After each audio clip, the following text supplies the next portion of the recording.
Of course they're the same. Try and remember why school was designed the way it is. It was designed the way it is to make factory workers.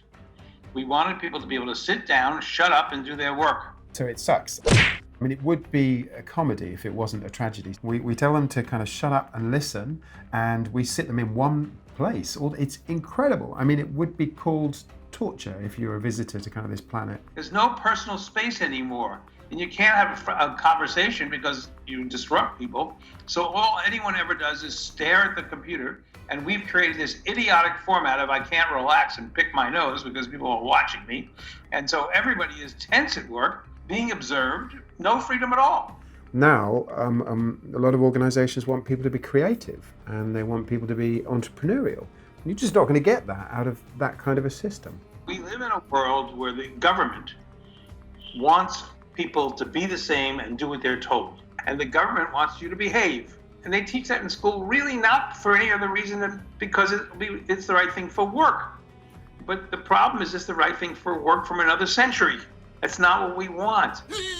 3 things that seem to have been really important to me is care about people. So we find ourselves sat in rooms across a table with somebody with some blasted PowerPoint slide up on a screen, and we forget that there's another person and that there's stuff they care about. We don't really talk to them. We don't really relate to them as human beings. So just caring about other people, I think, at work can make such a difference. The second thing is figure out what matters to you, because you'll find it so much more rewarding. Third thing, I guess, is don't take yourself too seriously.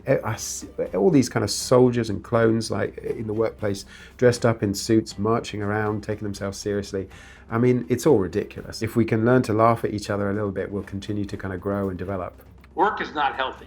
Now, I understand people have to eat, but if somebody were asking my advice, I would not propose that they work a job. I would propose that they find a way to do something that they're working for themselves. Be the best boss you ever had. Yeah. This video was brought to you by Primed Media. Get in touch if you would like any films or training.